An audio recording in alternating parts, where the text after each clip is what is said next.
Yo, Kai, yo! Hey, hello, man. What's up, man? Oh, he's in chat. What's up, man? We sort out the who and what and the right and wrong of police interactions. This episode covers the juvenile justice system, official misconduct, and battery by a police officer, and is brought to us by Illinois Times' channel. Be sure to check out the description below and give them the credit that they deserve. Before we dive into the interaction, I want to give a big thanks to the sponsor of this episode, Rocket Money, formerly known as Truebill. Rocket Money to Rocket Money for sponsoring this episode. On February 27th... Yo, wait, hold up. Is guys there? Is here? I bought the whole thing. Pac-Man. Big Pog, big sponsor. Pog. Bro, watch this. Is the video still up or not on YouTube? I think maybe it's deleted. Fuck.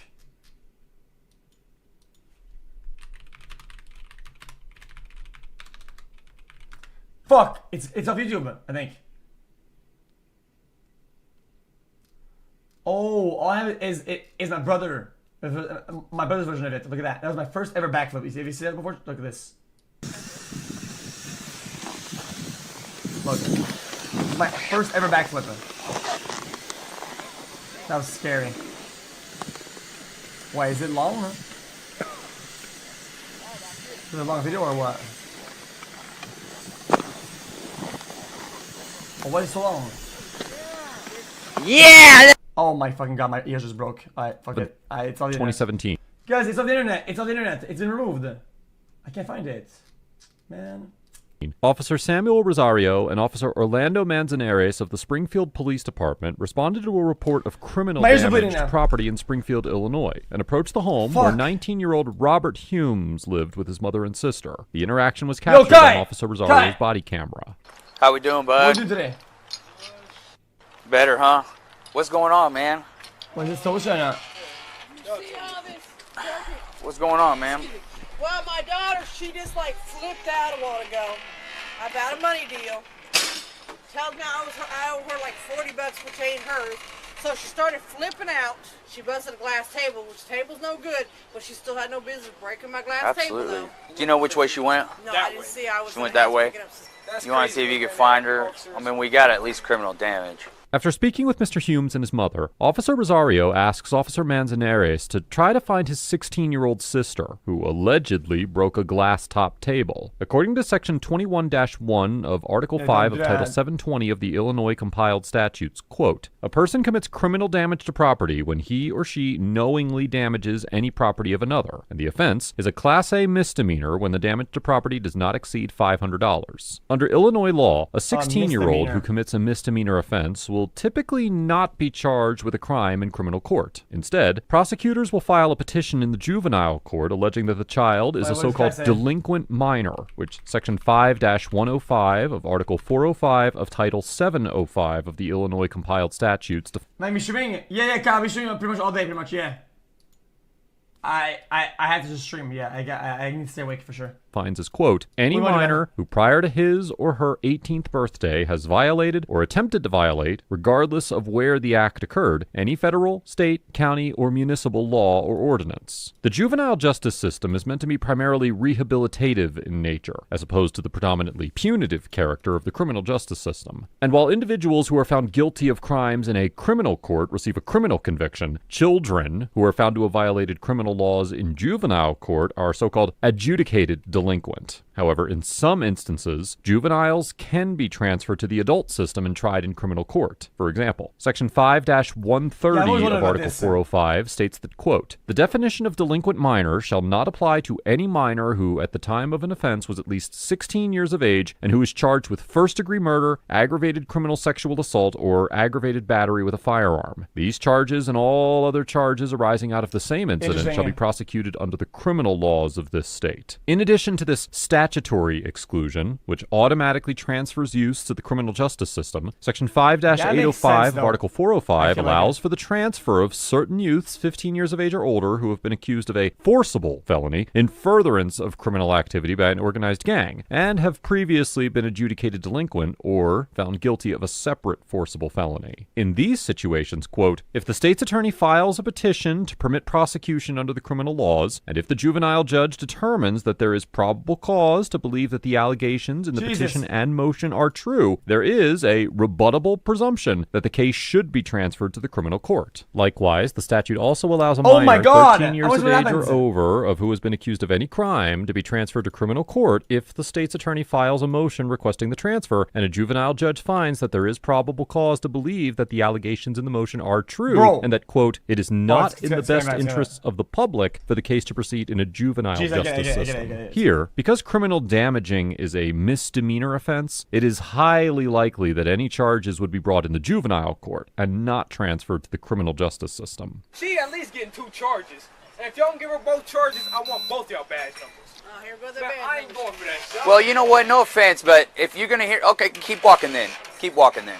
Yeah. First of all, you're not a police officer, right? Well, I know exactly Did you go to law school? Did you go to police officer but school? look, I know You have a exactly what badge? I'm Did you go through the academy? No, I went So to you went to court court once or twice, so all of a No, sudden now you know the law. twice. First of all, don't No. tell me how to do my Man, job. you ain't doing All right? your job I'm right. gonna. I just Doing got your here. job right. You don't even know me. Shut up. He did say If you want to do something, do Yeah, believe it or not, dude, I think part of him doing his job is not arguing with fucking random morons. something then, son. I'll put my Little hand- kid, I'm you not call gonna me call over you. here and then you trying to threaten me, son? I'll to slap you on some silvers and take you down to county. That's what I gotta do. Cause what you gonna do? False arrest? What you gonna False arrest me arrest? for? You didn't just Wait, point I that ain't stick do at me? Is your camera on? You see that red dot? It's on. It's Is it on. It's I don't on get with no- your scary. I ain't Okay, scared. sure. So annoying. What a dumbass. No, this you is, watch God. what you Jesus say. Christ. You watch what you say. You watch what you say, I ain't kid. watching I don't know who you think you're talking to, but first of all, you don't talk to me like Yeah, that. You understand that? I'm not I'm no here to kid. help you. Before I even No. got here, you like, y'all ain't gonna do. Get I out my just face. got Get here. out my face. You. I'm not here, mother. Rookie. Yeah, I want to be nerd Andy and watching an analysis video, okay? But listen. My take. Cops, their only job is to serve the people and maintain safety and also to de-escalate everything possible, right? Always. Him escalating here is literally a joke. That's a joke. I'm right here. Yo, rookie. That's Shut up. That's police brutality. Is it? Yeah. Is it? Because you went to court once or twice? You mean I know my laws. Officer Rosario engages in repeated arguments with Mr. Humes and eventually What the approaches fuck? him and pushes him. We will discuss the legality of Officer Rosario engaging physically with Mr. Humes later in this episode. But for now, it's important to note that his verbal interaction with Mr. Humes almost certainly violated his department's policies. According to Rule 18 of the Subdued. current version of the xQcl. Springfield Police Department Rules of Conduct, which have been revised several times since this interaction occurred, quote, members will be courteous to the public at all times and will not express any prejudice concerning race, religion, politics, age, national origin, lifestyle, gender, or disabilities. Members will be tactful in the performance of their duties, controlling their tempers, and exercising the utmost patience and True. discretion, and will not engage in So it says in the argumentative video last time. discussions even in the face of extreme provocation. In the performance of their Real duties, shit. members will not use coarse, violent, profane, or insolent language or gestures. Here, although Officer Rosario's aggressive and argumentative conduct clearly violates this rule, as we have previously discussed on ATA, an officer's violation of department policy is generally not considered to be illegal unless it also constituted a violation of a statute or other legal requirement. Under Section 33-3 of Article 5 of Title 720 of the Illinois compiled statutes, quote, a public officer or employee commits misconduct when, in his official capacity, he or she commits any of the following acts: intentionally or recklessly fails to perform any mandatory duty as required by Makes sense, makes sense, civil makes sense. or I get penal that. statute, Supreme Court rule as get a it. law for the purposes of this statute. Given the treatment Because of department I policies get in I other get these points. I cases, get 'em. it is I likely was a what court happens. would determine My that Officer shades, Rosario's Dior, verbal my pants, conduct did velour. not rise Create, to the level explore, of official misconduct, expand, though it was conquer. undoubtedly I a came, violation of the I saw, department rules I of came, conduct. I sp- Ma'am, if we find her, she's gonna be arrested for criminal damage. Did she hit you today? You mean put your hands Shut the up.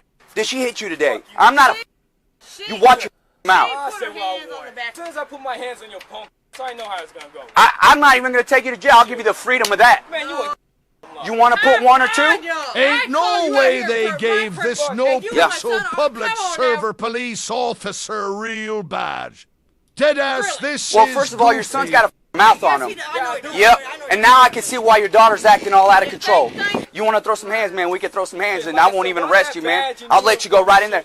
Oh, like I've never heard that before. Can I have your badge? I mean, you just pushed me. I mean, I want that. What I the pushed you? fuck? Pushed Me, dude. Oh, really? I want that number. So you scared now? Wow. Is that what it I is? want your Okay. number, though.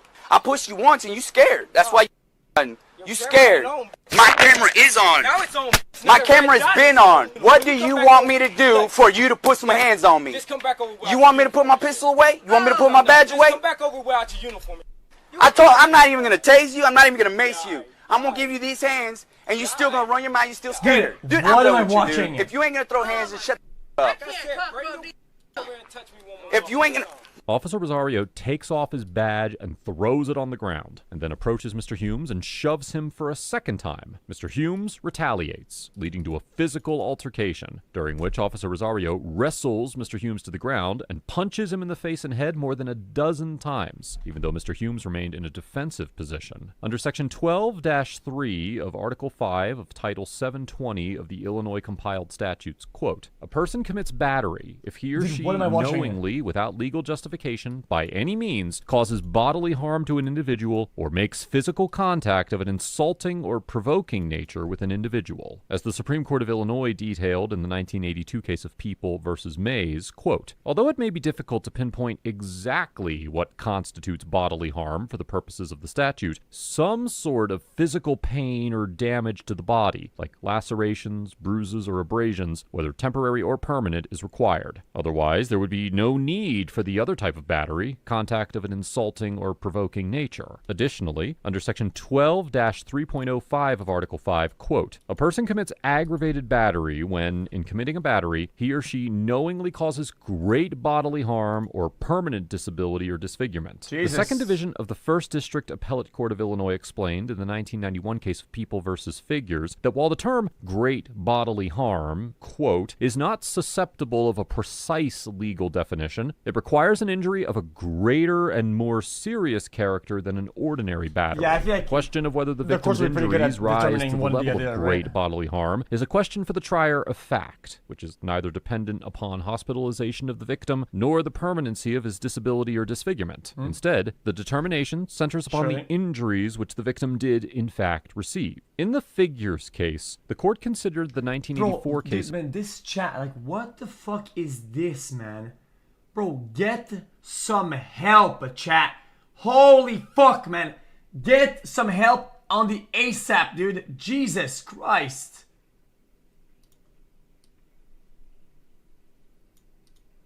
Of People versus Matthews, where it had affirmed an aggravated battery Unhinged. conviction based on great bodily harm, where the victim was struck on the head with a gun and received several full-force blows on the head and arms with a baseball bat, despite the victim's admission that she only had a bruise on her head. However, the court ultimately determined that the injury at question in the case they were reviewing, where the defendant fired a shot which pierced the victim's shoe but did not penetrate his skin, did not rise to the level of great bodily harm. Interesting. Here, given the broad discretion given to the fact finder to determine if a victim suffered bodily harm or great bodily harm, it is certainly possible that a jury could determine that Officer Rosario committed either battery or aggravated battery in his attack on Mr. Humes. Hold on, what the f***, done? Don't arrest him. Don't arrest him. Man, What the fuck? man, what's up? Come on, What's really? up? Like I told you, dude. You ain't about that life, kid. Like I told you. Like I told you, you ain't about that life. Like I told you. Now go inside. Like I told you. Go inside. We done here. Yeah, man. Man, why don't you let me slam I'm not involved. I'm not involved. Why Okay? don't you let me slam that? Don't Why'd talk to you me, want to talk okay? about put my hands behind my back? Don't Why'd talk you to let me. me do this? Don't talk to me. I'm sorry, but your son over here needs some discipline. Man, I wish you would just get back in the street Oh. one more time. Manny, should I give him one more? Should I turn this off and give him one more? I don't Oh think my- you want it, kid.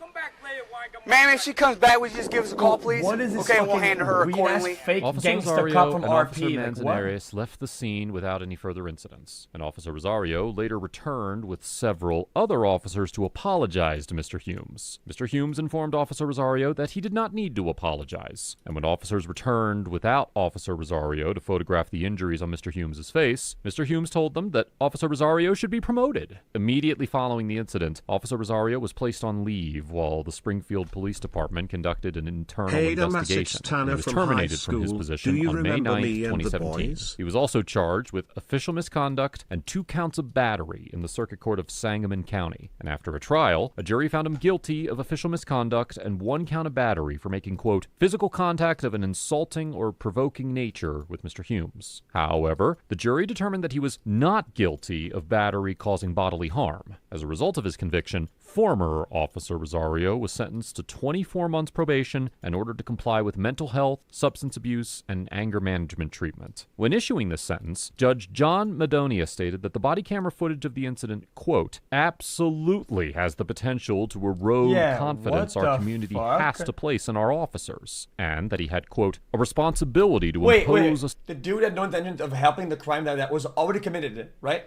Then literally escalated the situation to the point where he offered to fight the guy and drop his fucking badge, right?